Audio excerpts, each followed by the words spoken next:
Hello and welcome back to A K बाज। मेरा नाम है एहतशाम रमज़ान और आप लोग मुझे जानते हैं मून के नाम से।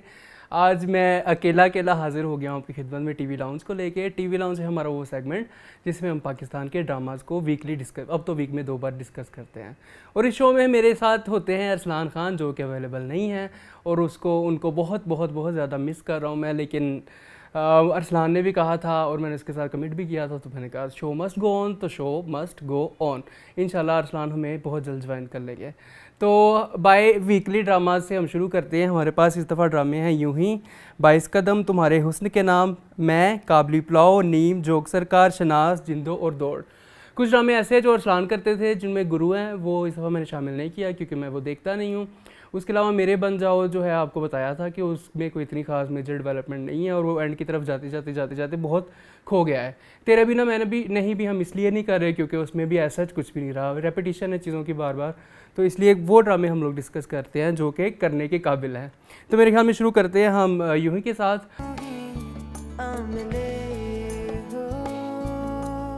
यूं ही में हमने देखा कि फजर की नमाज के बाद डेविड और किम के दरमियान बड़ी खूबसूरत बातें हुई, जिसमें किम डेविड को कहती है कि तुम जो है वो बच्चों को दीन की बातें सिखाओगे, तो उन्हें दीन के बारे में तुम ही सब कुछ सिखा दोगे।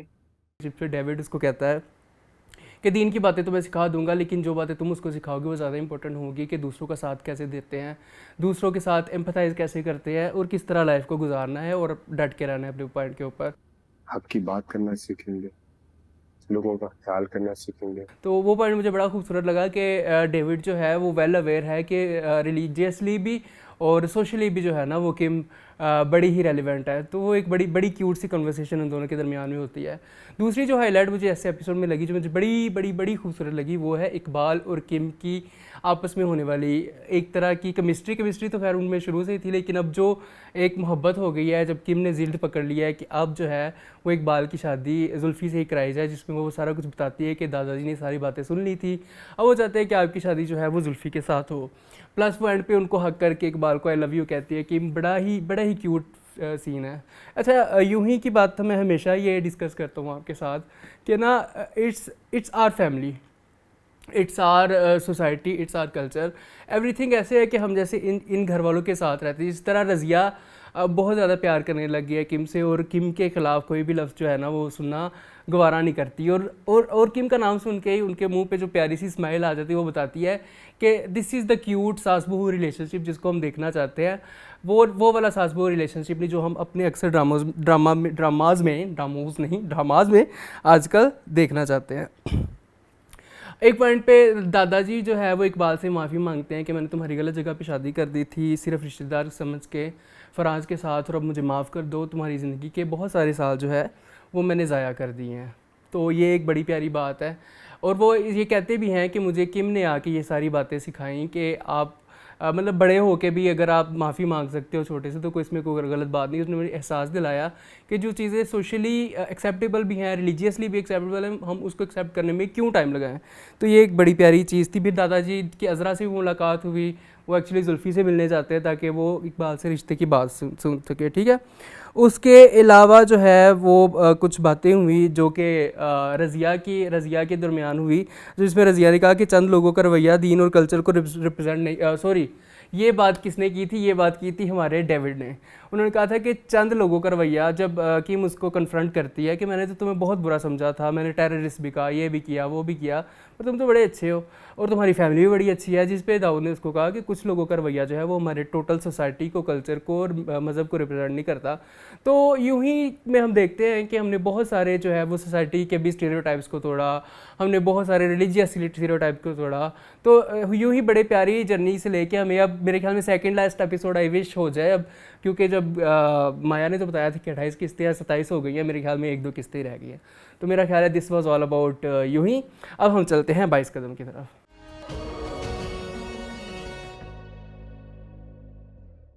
अच्छा जी, मुझे इंस्ट्रक्शन हुई है कि आप बहुत ज़्यादा ऐसे बोल रहे हैं जैसे आपको प्रेजेंटेशन दे रहे हैं, तो I don't want to sound कि मैं प्रेजेंटेशन दे रहा हूँ, तो मैं थोड़ा सा अपनी आवाज़ को काबू करूँगा और आहिस्ता से बोलूँगा, ठीक है।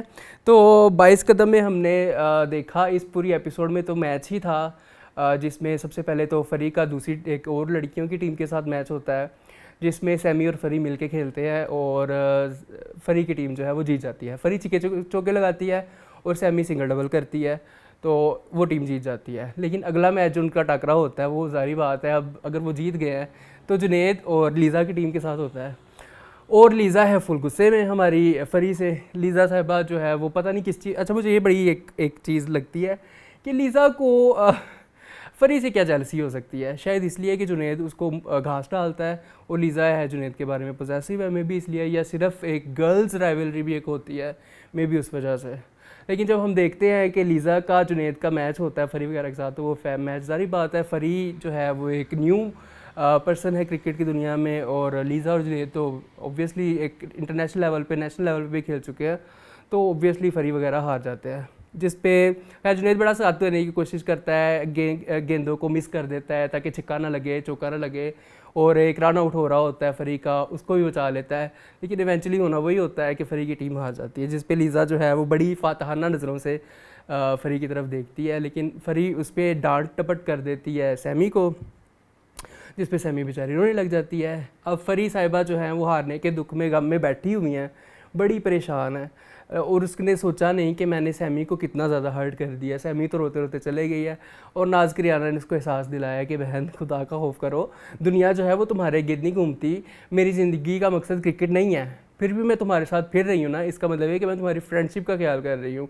सैमी की ज़िंदगी का मकसद क्रिकेट नहीं है, तुम्हारे साथ जा रही है क्योंकि वो तुम्हारी फ्रेंडशिप का ख्याल रखती है, लेकिन तुमने तो उसका ख्याल ही नहीं रखा।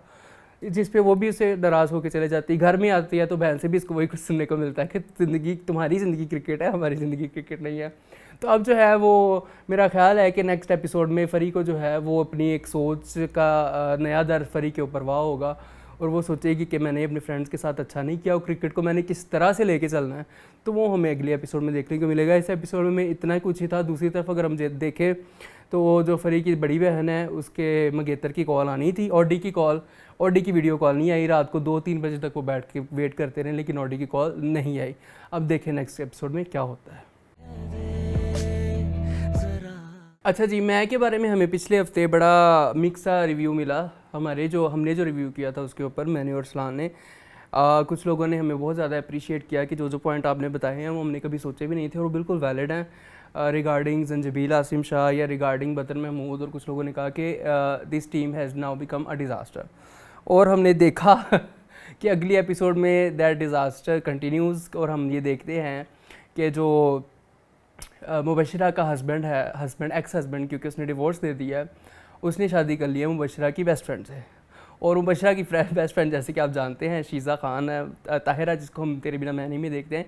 अच्छा, ये एक्ट्रेस जो है बड़ी तेज़ी से जो है वो ARY के ड्रामों में जगह ले रही हैं। पहले वो बिल्कुल साइड में छोटा सा रोल करती थी, आहिस्ता आहिस्ता करते करते अब उनको तकरीबन सेकंड नहीं तो थर्ड लीड हम कह सकते हैं कि मिल गई है, कि मेन जो मुबशरा है उसकी बेस्ट फ्रेंड बनी है और उसके शोर से शादी भी कर लिया। अब वो बड़ा डरी हुई है कि पता नहीं मुबशरा हमारे साथ क्या करती है। मुबशरा ने वैसे ही, आयशा ने बहुत अच्छी एक्टिंग की है, लेकिन हमने देखा हुआ है कि जंजबील आसिम शाह के ओवर द टॉप जो करैक्टर्स हैं वो यही करते हैं। मैं आग लगा दूंगी, मैं मार दूंगी, मैं ख़त्म कर दूंगी, मैं कत्ल कर दूंगी, और उसके घर पे जाके उसकी माँ के साथ जो भी बदतमीज़ियाँ की इसने और सारा कुछ किया। Well predicted, everything in this episode was well predicted. पता था कि यही होने वाला है। लेकिन एक नई चीज़ जो हुई कि जी जो हमारी आयरा हैं, अज़िका डैनियल, उनके भाई जो हैं वो गायब हुए हुए हैं, वो ढूंढ रही हैं।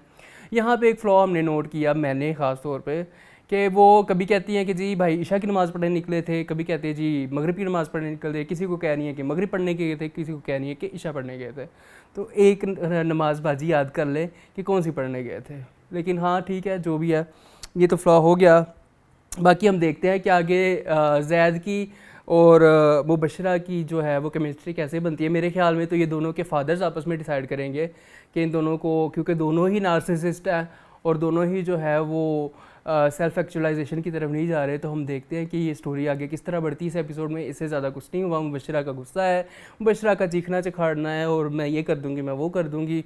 उधर इनका निकाह है, उधर आयरा की तरफ जो है वो भाई, खैर भाई मिल गए और भाई को सुना है कि जी हार्ट अटैक हुआ है और उनकी हार्ट की एंजाइनोप्लास्टी होने वाली है। लेट्स सी आगे जाके क्या होता है और किस तरह ज़ैद का और आयरा का भी रिश्ता ख़त्म होता है और ज़ैद का रिश्ता जो है वो मुबशरा से जुड़ता है।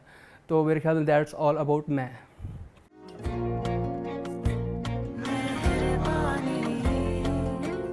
अच्छा जी, तुम्हारे हुस्न के नाम में अब मुझे तो लगता है खिचड़ पपा ही रह गया है और तो कुछ भी नहीं है। मतलब अब हयात आ रहे हैं, हयात आ रहे हैं, हयात आ रहे हैं, सिकंदर हयात का पता ही नहीं कौन है। लेकिन अब पता चल गया हमारी सलमा को जो हयात है वो सिकंदर हयात ही है, और उन्होंने उनकी फेवरेट नज़म जो है वो तुम्हारे हुस्न के नाम दिखाई। थोड़ा सा रोमांस बन रहा है अब हमारे मेन लीड्स की तरफ, सिकंदर में और सलमा में। जब सिकंदर उसको ला के एक पेंटिंग देता है कि ये आपके लिए गिफ्ट है, तो वो भी एक पेंटिंग दिखाती है अपनी फ्रेंड को और वो भी बड़ा खुश होती है। अच्छा, ये सब कुछ मुझे लगा कि कुछ ऐसे ऐसे हो गया कि हमारी नज़रों से नहीं गुजरा रोमांस जो है। वहाँ पे हम पिछली एपिसोड में जहाँ पे देखते हैं कि हमारी जो मेन लीड है सलमा, वो कहती है जी आर्ट की कदर करनी है, आर्टिस्ट ये है, आर्टिस्ट वो है। वो आर्ट के ज़ुमरे में आता है, वो प्यार के ज़ुमरे में नहीं आता। जबकि यहाँ पे वो उनके लिए एम्पथाइज़ करने लग गई हैं कि उनको उसके साथ शायद प्यार डेवलप होने लगा। तो ये बड़ी एक नई सी बात हमने देखी तुम्हारे हुस्न के नाम में। उसके अलावा अगर हम देखें तो इस एपिसोड में आतिफ जो है वो इनके कॉलेज पहुंच जाता है और वहाँ पे थोड़ी सी बदतमीज़ी करता है सलमा के साथ। सलमा को पकड़ने की, एक्चुअली झंझोड़ने की कोशिश करता है, जहाँ पे आगे फिर से हमारे सिकंदर साहब क्योंकि हीरो है ड्रामे के, कूद पड़ते हैं। तो वहाँ पे अब पता चल गया आतिफ को कि यहाँ पे एक दाल में कुछ काला है और मेरी तो दाल नहीं गलने वाली। तो वहाँ पे घर जाके अपनी माँ कहता है कि मैनू सलमा चाहिए, मैंने सलमा से शादी करनी है और किसी से शादी नहीं करनी, क्योंकि उसको पता चल गया है कि सलमा किसी और में इंटरेस्टेड है। और वी नो कि इस तरह के नार्सिसिस्ट लोग होते हैं, इस तरह के जो लोग होते हैं वो अपनी अना को ही अपना सब कुछ समझते हैं। तो इवेंचुअली तो यही होगा, और वो किस तरह होगा उसमें वो देखने में हम ज़्यादा इंटरेस्टेड है किस तरह से। क्योंकि अभी तक तो सलमा श्योर है कि उसने आतिफ की शक्ल भी नहीं देखनी, किस तरह से सलमा आतिफ से शादी करेगी और किस तरह उस रिलेशनशिप में जाएगी वो हम देखेंगे आने वाली एपिसोड्स में। मेरा ख्याल है कि तुम्हारे हुस्न के नाम को हम यहाँ पे ही फुल स्टॉप लगाते हैं। नीम में हमने देखा कि जी करामत भाई के नाम सारी ज़मीनें हो गई हैं, जो उन्होंने पिछली एपिसोड में फेक सिग्नेचर करवाए थे अपने फादर से, वो सिग्नेचर जो है वो साबित हो चुके हैं। सारी की सारी ज़मीनें जो है वो करामत भाई के नाम होंगे। करामत भाई उसकी खुशी में अपने गांव में एक बहुत बड़ी दावत रखते हैं अपने मज़ारों के साथ, और उनके साथ वो वही बदतमीज़ी करते हैं कि अगर तुम्हारे पैरों में ज़मीन है तो मेरी वजह से है, सर पे छत है तो वो भी मेरी वजह से है।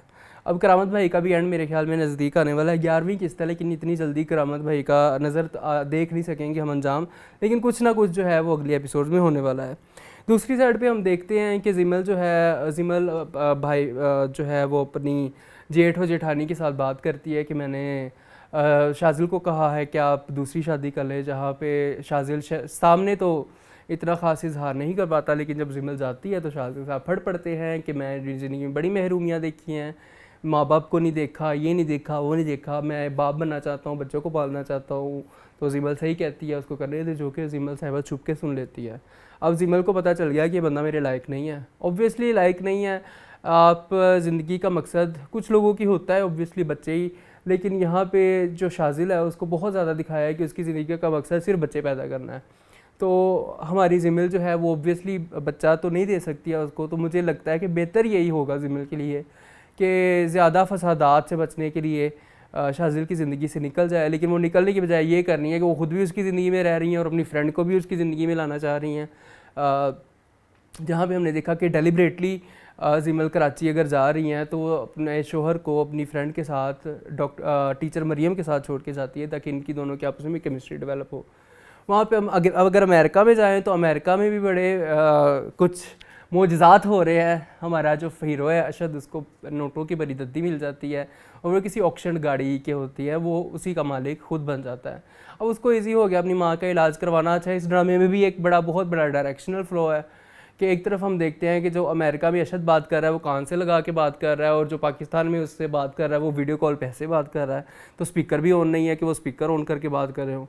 तो एक बंदा वीडियो कॉल कर रहा है, एक बंदा उसका कान ही देख रहे होंगे, फिर और क्या कर रहे होंगे। तो ये एक छोटा सा फ्लो है। इंतजाम हो गया। देखो अरशद, मुझे तुम्हारे पैसों की फिक्र हो रही है। उसके अलावा अब देखते हैं क्या होता है। जिमिल जो है जितनी समझदार है, जितनी हमारी एक सूझबूझ रखने वाली है, मुझे लगता है कि जिमिल को अब शाजिल से अलहदगी अख्तियार कर लेनी चाहिए, क्योंकि प्यार तो नहीं बचा। 2-3 जगह पे शाजिल ने जिमिल को जो है वो तस्लील कर दिया, एक तरह से आईना दिखा दिया कि तुम में कमी है, तुम में कमी है, तुम गलत हो। तो अब कोई जवाज़ नहीं बचता शाजिल की तरफ फंस रहने में। तो मेरे ख्याल में यहाँ पे हम फुल स्टॉप लगाते हैं नीम को। मुसव्विर हो गई आँखें। काबली पुलाव की एपिसोड इस दफ़ा भी एपिसोड 6 थी, हाँ, हमेशा की तरह ट्रेंडिंग पे भी गई यूट्यूब में और हमेशा की तरह बहुत खूबसूरत थी। जहाँ पे हम देखते हैं कि पिछली एपिसोड में जो तमाशा लगा छम्मों की वजह से, पुलिस वाले की वजह से, हाजी साहब जो है वो और बारबीना के साथ अपने कमरे में कैद होकर आ गया। अब हाजी साहब बार बार कंफ्रंट कर रहे हैं बारबीना को कि तुम तो जाना चाहती थी, तुम तो जाना चाहती थी, लेकिन बारबीना कहती कि नहीं हाजी साहब, मैं आपके पास रहना चाहती थी।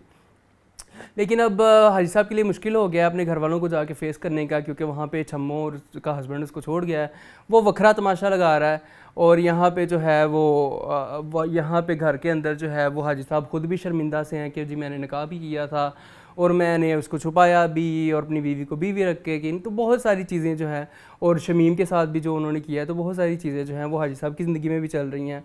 तो यहाँ पे हाजी साहब कहते हैं कि बर्दाश्त कर लो कि मेरे घर वालों की बातें। उधर बारबीना शहज़ादी बारबीना कहती कि मैं तो बर्दाश्त कर रही हूँ, आपसे बर्दाश्त नहीं हो रहा, क्योंकि बारबीना जो है वो दिखाई गई है बड़ी मजबूत लड़की जिसने पहले अपनी ज़िंदगी में देखा। हमें बताया गया कि उसका मिसकैरेज भी हो चुका है, उसका शोहर भी मर चुका है, उसके साथ ये सारा कुछ हो गया। तो बारबीना की मजबूती कायम है और हम बारबीना के साथ हैं।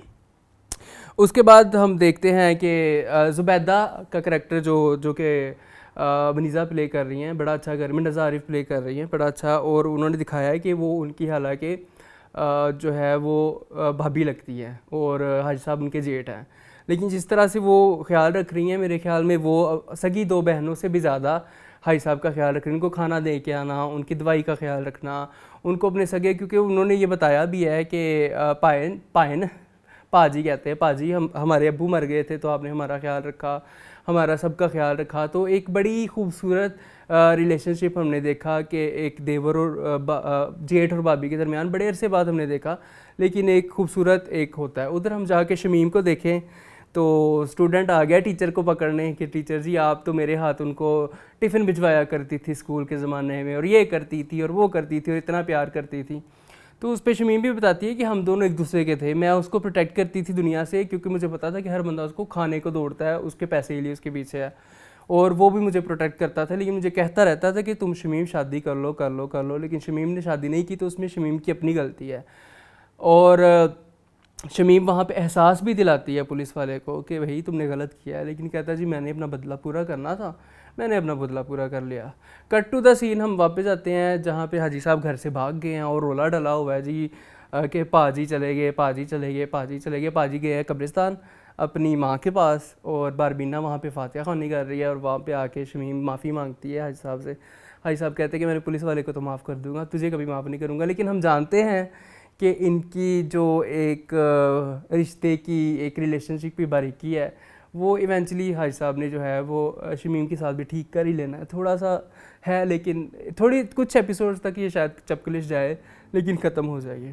अब देखते हैं कि नेक्स्ट एपिसोड में क्या होता है, जब बारबीना को हाजी साहब का वलीमा होगा और वहाँ पे बारान ने भी आ जाना है, और लेट्स सी कि काबली पुलाव अब कौन सी करवट लेता है।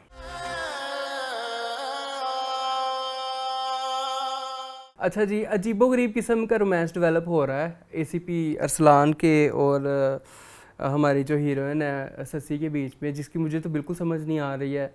एसीपी अब बार बार घर के चक्कर लगाई जा रहे हैं, जबकि उनको पता भी चल गया है कि मास्टर कमाला घर पे नहीं है, फिर भी वो घर के अंदर घुस आए हैं और वो उनको चाय बना के दे रही है। और सॉरी टू से मैं वो सीन ज़रूर डालूँगा इस एपिसोड में जब एसीपी कहता है कि मैंने चाय नहीं पीनी, और हमारी हीरोइन उसको कहती है कि इतनी भी बुरी चाय नहीं बनाती हूँ, जिस ठरकियाना नज़रों से देखती है ना। मैंने फीमेल जो है ना वो करैक्टर को कभी इस तरह इतनी गंदी गेज़ के साथ देखते हुए नहीं देखा। बड़ी ठरकियाना नज़रों से हमारी ससी कहती कि इतनी भी बुरी चाय नहीं बनाती मैं। तो हम देखेंगे कि किस तरह की चाय बना के पिलाती हैं वो एएसपी को, और किस तरह वो उनके प्यार में हरगर्विदा तो हो चुकी हैं दोनों एक दूसरे के साथ, लेकिन ये लव स्टोरी आगे कैसे निकलती है। दूसरी तरफ हम देखते हैं कि जी हमारे जो पीरल साई हैं वो दूसरे गांव में गए हैं, और यहाँ पे इन दोनों पहली बीवियों को मौका मिल गया तीसरी बीवी को मरवाने का। तो सांप आ गया जी, अब देखते हैं कि सांप कब कैसे डसता है, लेकिन पीरल साई आ गए हैं सर के ऊपर। एपिसोड यहाँ पे ख़त्म हुई है कि सांप फन मार के बैठा हुआ है और हमारी हीरोइन जो है वो ऐसे देख रही है साहब की तरफ और ऊपर से पीरल सही आ गए हैं। अब देखें क्या होता है इस एपिसोड में। उसके अलावा बाकी एपिसोड में इतना ख़ास कुछ नहीं था। एपिसोड में हमने यही देखा कि उधर से जो शौकत का जो दोस्त है वो आ गया, वो बता रहा है कि जी शौकत गायब है, शौकत गायब है। वो वाला पेंडोरा बॉक्स भी खुलेगा। फिर हमारी जो हीरोइन है जो तीसरी बीवी है पीरल सही की, वो बताएगी हवेली को कि बदला लेना क्या होता है। तो जोक सरकार भी थोड़ा सा मुझे लग रहा है कि स्लो होता जा रहा है। 10वीं 11वीं एपिसोड थी, लेकिन स्टोरी अभी हम अगर देखें तो बेसिकली तो वो शादी हुई है, यहाँ पे एसीपी का और शशि का रोमांस डेवलप हो रहा है। एक स्कूल खुला है, वहाँ मीरल की अपनी जो है वो चल रही हैं चीज़ें, लेकिन स्टोरी एज सच अभी मेरे ख्याल में कुछ आगे नहीं बढ़ रही। लेट्स सी आगे क्या होता है। फूटा तेरा दिल जोड़ न पाया। शनाज की भी 7वीं एपिसोड थी। एपिसोड की ओपनिंग पे हम बड़ी प्यारी क्यूट सा रोमांस देखते हैं अपने हीरो हीरोइन की तरफ, जिसमें रामिस कहता है कि जी तुम मेरी माँ को अगर पता चल गया कि तुम यहाँ पे तो वो तुम्हें नहीं छोड़ेगी। वहाँ पे उनकी बड़ी क्यूट सी कन्वर्सेशन होती है दोनों की। मतलब पता हमें ये चलता है कि रामिस को गोली लगने के बाद भी ना हमारी हीरोइन से प्यार ख़त्म नहीं हुआ, वो भी तक प्यार कर रहे हैं और वो प्यार करते रहेंगे। जहाँ पे हमें उनको भी श्योर नहीं है कि गोली किस वजह से लगी है, लेकिन पता तो है हमें भी कि अदनान शाह टीपू का जो करैक्टर है, गोली असल में लगनी थी उन्हें, लेकिन लग रामिस को गई, छू के गुजरी है, लेकिन थोड़े से वो ज़ख्मी ज़रूर हुए हैं। उधर मारूख को हमने देखा था कि वो घर छोड़ के जा चुकी है अपने शोहर गए हैं उनको मनाने के लिए, लेकिन उनके बीच अब बहुत बड़ी दीवार आ गई है। अच्छा, मैं देख रहा था कुछ लोगों के कमेंट्स पिछली एपिसोड में कि इस तरह तो नहीं होता कि एक बूढ़ी औरत जो है वो मतलब बूढ़ी नहीं, चलो 30 साल हो गए शादी को तो बूढ़ी कह सकते हैं, घर छोड़ के शोहर का भाग गई है और ये कर दिया और वो कर दिया है। ऐसे नहीं हो सकता। This is not realistic but this is realistic. Marukh जिस सोशल क्लास से जो है वो बिलोंग करती है और मारूख ने जिस तरह की ज़िंदगी गुजारी है, अगर मारूख ये घर छोड़ के ना जाती तो हमारे लिए ज़्यादा जो है वो हज़म करना मुश्किल होता, लेकिन मारूख घर छोड़ के गई है, ये बड़ा रियलिस्टिक है मारूख के लिए। वहाँ पे हम देखते हैं कि काशिफ हुसैन का जो करैक्टर है जिसने गोली मारी थी, उसका भी अभी परतें खुलने को बाकी हैं। अभी वो बहुत बड़ा सस्पेंस है कि वो कहाँ से आया, कौन है। जब हम देखते हैं कि वो छुपता छुपाता अदनान शाह टीपू के करैक्टर से अपने कमरे में जाता है, तो उसके कमरे में अखबारों के बहुत बड़े बड़े पोस्टर लगे होते हैं, जहाँ पे होता है कि इनकी जो कंपनी है, मीर जलाल की कंपनी है, उसने उसको इसमें किसी नुकसान घाटे का सौदा पड़ा, उसमें कुछ तस्वीरें लगी हुई हैं। इसका मतलब है कि काशिफ हुसैन का करैक्टर या तो वो मीर जलाल का बेटा है या उसका मीर जलाल के साथ कोई रिश्ता है। और ये एक अच्छा, मुझे शनाज की सबसे पहले जो बात ये लगती है, हर एपिसोड कोई भी एपिसोड दिखा रहे, 7वीं एपिसोड, हर एपिसोड में कोई ना कोई सस्पेंस का एलिमेंट वो ज़रूर निकाल लेते हैं कि अगले बंदे को ये होगा अगली एपिसोड में क्या होगा। कभी हमें वो बता देते हैं कि अनीसा की खाला निकल आई है, कभी हमें वो बता देते हैं कि अनीसा 2 साल कहाँ पे रही थी पैदा होने के बाद, और इस एपिसोड में हमारे ऊपर ये इन्होंने क्वेश्चन मार्क छोड़ा है, जो कि बड़ी जल्दी सॉल्व होती जाती है मिस्ट्री। हर एपिसोड में वो मिस्ट्री सॉल्व हो भी जाती है। तो इस एपिसोड में हमें ये मिस्ट्री मिली कि काशिफ हुसैन कौन है। पहले हमें लगा था ये किराए का गुंडा है जिसने सिर्फ गोली मारी है, बट उनके कमरे के अंदर जो तस्वीरें हैं वो देखे हमें थोड़ी सी हमारे दिल में हलचल मची है कि देखिए ये बंदा कौन है। मेरे ख्याल में ये सब शनास में सिर्फ इतना कुछ ही हुआ है। तो हम चलते हैं अगले ड्रामे की तरफ।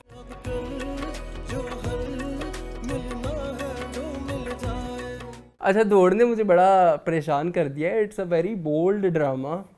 पहले हम देख रहे थे, अच्छा इस पर मैं कमेंट्स भी पढ़ रहा था और मैंने खुद भी फील किया कि एक्स्ट्रा मैरिटल अफेयर को कुछ ज़्यादा ही ग्लोरीफाई तो नहीं कह सकते, ऑब्वियसली इनका अंजाम दिखाएंगे क्या होता है, लेकिन कुछ ज़्यादा ही दिखाया जा रहा है। जहाँ पे हम पहली एपिसोड से देख रहे हैं कि लैला का और उमर का आपस में रिलेशनशिप चल रहा है शिजरे के होने के बावजूद। वहाँ पे हमने एक नया सीन देखा जब आमना इलियास का जो करैक्टर हिना है, उनका हस्बैंड यानी कि मनाहिल के करैक्टर को हॉस्पिटल में देखता है और उसको फ्लैशबैक आता है कि किसी पार्टी में मनाहिल जो है वो शराब का गिलास उठा के सीढ़ियाँ चढ़ रही है और ये उनका पीछा कर रहे हो। तो इसका मतलब है कि उनके बीच में भी कुछ हुआ है। ऑब्वियसली सेक्सुअली ही हुआ होगा, जिस तरह से वो दिखाने की कोशिश की गई है। एग्जीक्यूट इस ड्रामे में उस तरह से नहीं किया जाता, लेकिन हम इस ड्रामे में जो दिए गए मैसेजेस है उसको समझते हैं बड़े अच्छे तरीके से। जिस तरह हम लैला के और उमर के जो रोमांस है या जो उनका रिलेशनशिप है उनको समझते हैं, उस रिलेशनशिप में भी वो अपने रिलेशनशिप की सारी हदूद को पार कर चुके हैं।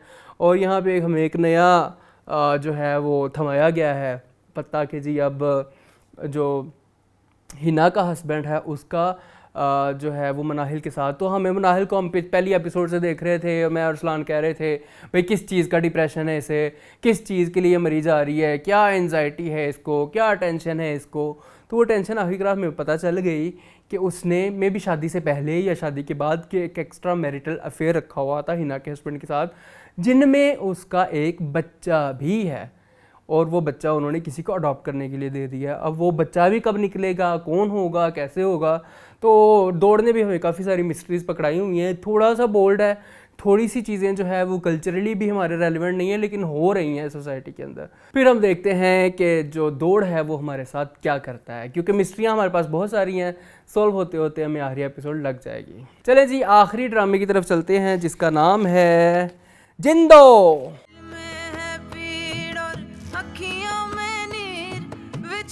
जिंदो ने अपने भाई के साथ वादा कर लिया जी, फ़कीरे के साथ, कि अब हम सर उठा के जिएंगे।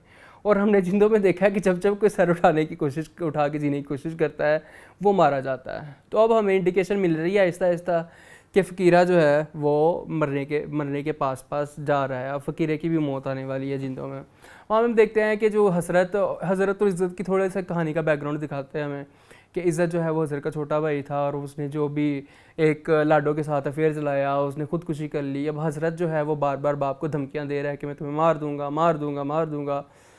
यहाँ पे जो हज़रत की पहली बीवी है वो हो गई प्रेग्नेंट, और यहाँ पर जो दूसरी बीवी है उसको पड़ गई है मौत, कि जी इसको जो सिम्पटम हैं वो सारी बेटियों वाले, क्योंकि वो भी नहीं चाहती है कि इसका बेटा या बेटी कुछ भी हो, कोई औलाद ही ना हो इनके ख़ानदान में, क्योंकि बेटी भी तो मुसीबत पड़ जाएगी, उसको ज़िंदा जो है वो दफन कर देंगे।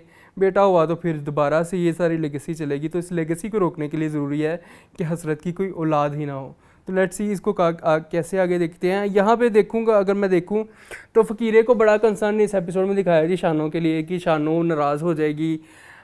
शानो की नाराज़गी का सोचे बगैर तुमने जो है वो एक नई जगह पे किसी और गोठ के अंदर शादी की थी, तब तुम्हें शानो की नाराज़गी कोई एहसास नहीं था। शानो के बुझे हुए चेहरा तुम्हें नज़र नहीं आता जब से तुम्हारी शादी हुई है। शानो जिंदा लाश बनी हुई है, तो वो भी देख ले फ़कीरे, तेरी बड़ी मेहरबानी है।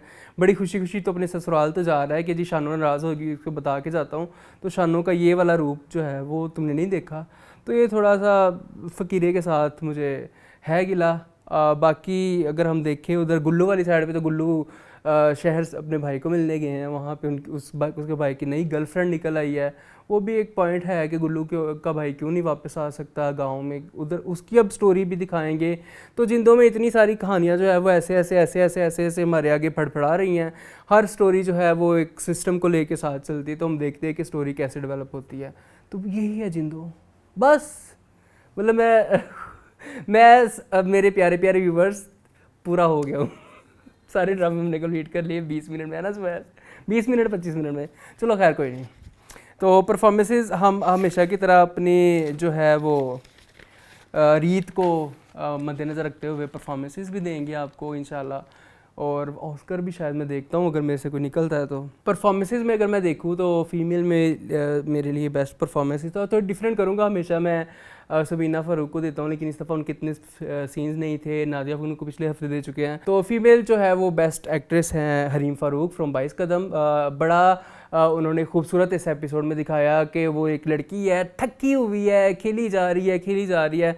उन्होंने नहीं परवाह की उनको पसीना आ रहा है, कुछ भी आ रहा है, वो सारा सीन बड़े अच्छे तरीके से उन्होंने दिखाया।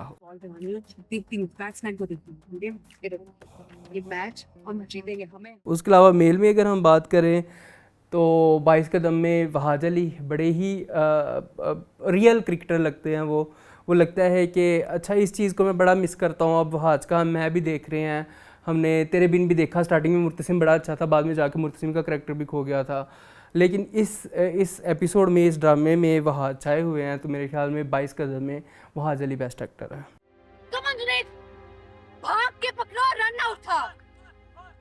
पिछले काफ़ी सारे हफ्तों की तरह ऑस्कर जो है इस दफ़ा भी स्कीना समूह को जाता है फ्रॉम जोक सरकार। सीन डाल दूंगा, कहने की कुछ ज़रूरत ही नहीं है। भाई कितनी दफ़ा आपको कहा है कि रात गए सफ़र ना किया कर। अच्छा जी, चलते हैं आपके कमेंट्स की तरफ। बड़ा अच्छे कमेंट्स आपने किए, बड़ा प्यार दिया हमें।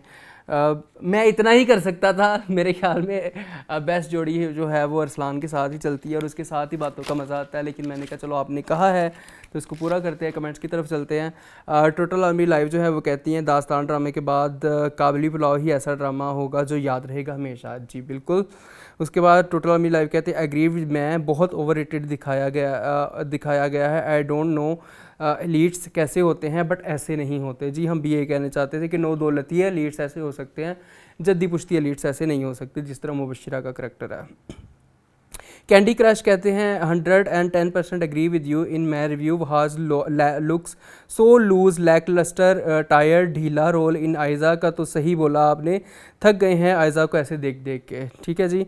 फिर कैंडी क्रश दोबारा कहते हैं सही हद कर दी आपने, बड़े हो के पता चला what the love the review of ma'am. बहुत शुक्रिया आपका। उसके बाद जन्नत 9027 कहती हैं Badr Mahmood is a pathetic director, giving flop one after other. I don't know why actors say yes to his dramas. If a director is good, then he can also put his effort in making script better. बिल्कुल ऐसे ही है, बहुत सारे example हमारे पास। फारूक रिंद को ले लें, जैसी मर्जी स्क्रिप्ट पकड़ाएं उसके कुछ ना कुछ निकाल देते हैं। काशिफ निसार का भी यही है। But here the writing and direction both are disappointing. Also, Haj didn't put any effort in making his character look different. Aiza just putting extra effort to look rich. Everything is messed up. बिल्कुल जी agreed. Hammad कहते हैं दाद साईं जब उछलता है अपने नशिस्त पर जाते हैं तो मेरा दिल भी डर के मारे उछल सा जाता है। बहुत रोबदार करैक्टर। बिल्कुल ऐसे ही हमाद, इस दफ़ा मैंने भी नोट किया है दाद साईं का करैक्टर बहुत मज़े का। MSN ने 70 कहती हैं लास्ट एक रिव्यू में AK ने कहा था बेबी बाजी में भाइयों के पैर ही दूसरे ड्रामे में होता है। आज यूं ही के रिव्यू में आपने भाइयों के पैर को दिखाया जाना बहुत बड़ी चीज़ लग रहा है और आप इसकी तारीफ़ कर रहे हैं। इसके अलावा सब अच्छा है।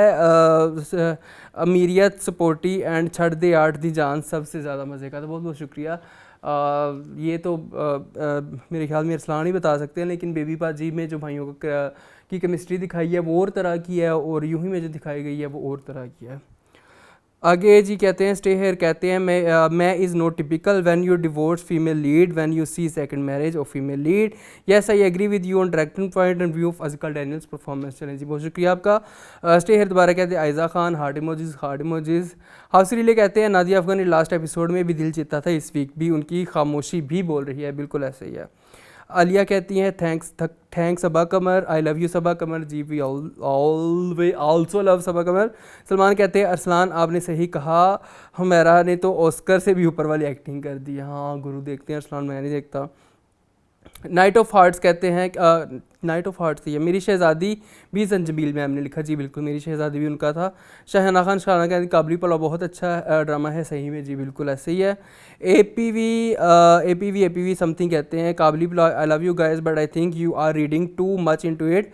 What Barbina feels for Haji is respect and sense of obligation. On the other hand, Haji is slighted more to lines of infatuation with her, which is why I found the whole relationship old. It is presented to us beautifully. Don't get me wrong, because it's Kashif Nisar drama, but what we are seeing is not the feeling of mutual love so far. At the end of the day, the premise story itself does not have the much needed depth. Just as usual story wrapped in a shiny paper. I feel I would have been more invested if Shamim and Haji Saab's track was the main one and we would see some back story. मेरा ख्याल है शायद शमीम की और हाजी साहब की story बताएं, but आपने बिल्कुल एक सही बात की है। बट मुझे लग रहा है कि हम अब उस साइड पे जा रहे हैं जब हमें लगेगा कि ओब्लिगेशन और उस चीज़ के अलावा भी बारबीना के दिल में हाजी साहब के लिए मोहब्बत बढ़ जाएगी। जब उनकी ज़िंदगी में बारान आएगा और वो देखेंगे कि मेरी ज़िंदगी तो हाजी साहब की वजह से ज़्यादा खूबसूरत है, तो शायद बारबीना हाजी साहब की तरफ ही जाए। तो अभी तो सात एपिसोड्स हुई हैं, तो इट्स अर्ली टू से, लेट्स सी क्या होता है। यूज़र समथिंग कहते हैं मेरे बन जाओ started as a sensational drama but now it feels like इसने जलील होकर बिल्कुल जलील हो गया। सेकंड लास्ट एपिसोड है, वहाँ पे अब बात हो रही है कि जकी जो है वो अज़मिया को तलाक देने जा रहा है, तो बहुत रुल खुल गया है। उसके बाद जो है अफशा इरफान कहती हैं मैं episode was good disagree with your review sorry it's okay. कोई मसला नहीं, आप एग्री डिसएग्री कर सकती हैं हमारे रिव्यू के साथ।